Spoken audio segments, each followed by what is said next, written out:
Hi friends, welcome back to my channel. Interesting వీడియోల కోసం నా ఛానల్ను సబ్స్క్రైబ్ చేసుకోండి. తెలుగు సినీ ప్రపంచానికి కొత్త నిర్వచనాన్ని తీసుకొచ్చిన మెగాస్టార్ చిరంజీవి వెండి తెరపై డ్యాన్స్తో మంత్రముగ్ధులను చేయడమే కాదు, తన నటనతో ప్రేక్షకుల హృదయాలను గెలుచుకున్నాడు. కానీ మీకు తెలుసా, ఒక మధ్యతరగతి కుటుంబం నుంచి వచ్చిన ఈ యువకుడు కేవలం తన కష్టంతోనే ఇండస్ట్రీని ఎలా సాధించాడో, 150కి పైగా సినిమాల్లో కనిపించి ఎన్నో బ్లాక్ బస్టర్ హిట్లను అందించి కోట్లాది అభిమానుల ప్రేమను ఎలా పొందారో తెలుసుకోవాలంటే ఈ వీడియోను పూర్తిగా చూడండి. మెగాస్టార్ చిరంజీవి తెలుగు సినిమా రంగంలో మహానటుడిగా నిలిచిన వ్యక్తి.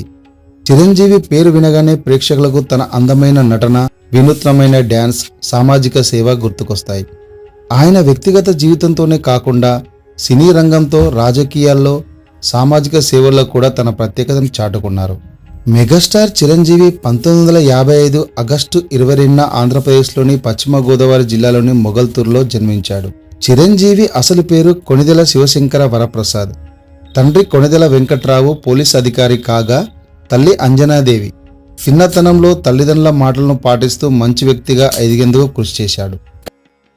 చిరంజీవి తన విద్యను పలుచోట్ల కొనసాగించారు. ఎందుకంటే తన తండ్రి ఉద్యోగ బదిలీల వల్ల కుటుంబం తరచూ మారుతూ ఉండే. కళాశాల విద్యను విజయవాడలో పూర్తి చేసిన తర్వాత ఆయన చెన్నై ఫిల్మిస్ట్లో నటన శిక్షణ తీసుకున్నారు. అదే సమయంలో ఆయనకు సినిమాలో నటించాలని ఆకాంక్ష పెరిగింది. 1978లో ప్రాణం ఖరీదు చిత్రం ద్వారా చిరంజీవి తెలుగు సినీ రంగంలో అడుగుపెట్టారు.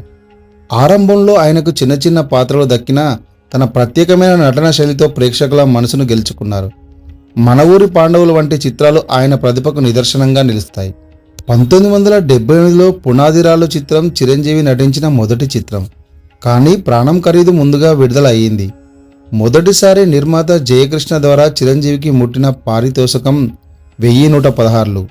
బాపు దర్శకత్వంలో వచ్చిన మన ఊరి పాండవులు చిత్రం చిరంజీవికి ప్రేక్షకుల్లో మంచి గుర్తింపునిచ్చింది. కె బాలచందర్ దర్శకత్వంలో కమల్ హాసన్ కథానాయకుడిగా వచ్చిన ఇది కాదా కాదు చిత్రంలో ప్రతినాయకుడిగా నటించారు. ఇంకా మోసగాడు, రాణికాసుల రంగమ్మ, న్యాయం కావాలి వంటి చిత్రాలలో చిన్న చిన్న పాత్రలు, ప్రతినాయక పాత్రలు పోషించాడు. 1982లో కోడి రామకృష్ణ దర్శకత్వంలో వచ్చిన ఇంట్లో రామయ్య, వీధిలో కృష్ణయ్య లాంటి చిత్రాలతో చిరంజీవి ప్రధాన కథానాయకుడిగా పరిచయం అయ్యాడు. ఇది బాక్సాఫీస్ వద్ద విజయవంతమైన చిత్రంగా నిలిచింది. తర్వాత కె విశ్వనాథ్ దర్శకత్వంలో వరకట్న దురాచారం మీద వచ్చిన శుభలేఖ అనే చిత్రంలో నటించాడు. 1983లో విడుదలైన ఖైదీ చిత్రం చిరంజీవి జీవితాన్ని పూర్తిగా మార్చేసింది. ఈ చిత్రం కోసం ఆయన చేసిన శ్రమ, ఫిజికల్ ఫిట్నెస్, ఎనర్జీని ప్రేక్షకులు అభినందించారు. ఖైదీ విజయంతో ఆయన స్టార్ హీరోగా మారి తెలుగు చలనచిత్ర పరిశ్రమలో తన స్థానం నిర్మించుకున్నారు. చిరంజీవి సినిమా పరిశ్రమలో సొంత డ్యాన్స్ స్టైల్ సృష్టించాడు. ఆ కాలంలో తక్కువ మంది నటులే డ్యాన్స్లో స్పెషలైజ్డ్ అయ్యారు. కానీ చిరంజీవి ప్రతి పాటలో ఎనర్జీతో కూడిన స్టెప్పులు చేస్తూ ప్రేక్షకులను మెచ్చారు. శుభలేఖ చిత్రంలో నటనకు గాను చిరంజీవికి ఉత్తమ నటుడిగా తెలుగు ఫిల్మ్ఫేర్ అవార్డు వచ్చింది. 1983లో ఏ కోదండరామిరెడ్డి దర్శకత్వంలో వచ్చిన ఖైదీ చిత్రం బాక్సాఫీస్ వద్ద ఘన విజయం సాధించి చిరంజీవికి స్టార్డమ్ను తెచ్చిపెట్టింది. చిరంజీవి నటించిన పసివాడి ప్రాణం, జగదేక వీరుడు, అతిలోక సుందరి, ఇంద్ర వంటి చిత్రాలు ఆయనకు మెగాస్టార్ అనే పేరు తెచ్చాయి. ఆయన నటన, డ్యాన్సు, పలు సామాజిక సందేశాలతో కూడిన పాత్రలు ప్రేక్షకులను మరింత ఆకట్టుకున్నాయి. చిరంజీవి డ్యాన్స్ టాలీవుడ్కి కొత్త పుంతలు తొక్కించాడు. ఆయన డ్యాన్స్ శైలి యావత్ భారతదేశంలోని యువతకు స్ఫూర్తిగా నిలిచింది. ఆయన బంగారు కోడిపెట్ట, గువ్వా గోరింకా వంటి పాటలతో చేసిన డ్యాన్సులు మరుపురానివి.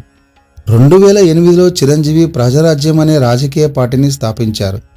సామాజిక సేవల కోసం రాజకీయ రంగంలోకి అడుగుపెట్టిన ఆయన తన సుదీర్ఘ శ్రమతో ప్రజల్లో అభిమానాన్ని సంపాదించుకున్నారు.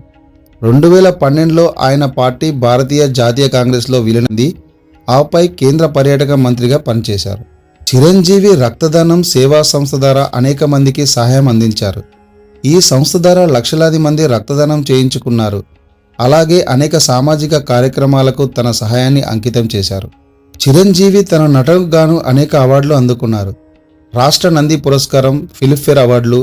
2006లో భారత ప్రభుత్వం ఆయనకు పద్మభూషణ్ పురస్కారాన్ని ప్రదానం చేసింది. 2022లో ఐఫా అవార్డ్స్లో Indian films personality of the ఇయర్గా సత్కరించింది. మెగాస్టార్ చిరంజీవి కేవలం నటుడిగా మాత్రమే కాకుండా మనుషులపై ప్రేమ, సేవ, అనురాగం కలిగిన వ్యక్తిగా నిలిచారు. ఆయన జీవితం ప్రతి ఒక్కరికి స్ఫూర్తిగా ఉంటుంది. మంచి నటుడు, మంచి వ్యక్తి, ప్రజల కోసం పనిచేసే నాయకుడు అన్న మాట చిరంజీవిని వర్ణించడంలో సరైనది. తెలుగు చిత్ర పరిశ్రమలో చిరంజీవి ఒక వెలుగు, ఆయన జీవితం ఒక చరిత్ర. మరిన్ని ఇంట్రెస్టింగ్ వీడియోల కోసం నా ఛానల్ను సబ్స్క్రైబ్ చేసుకోండి.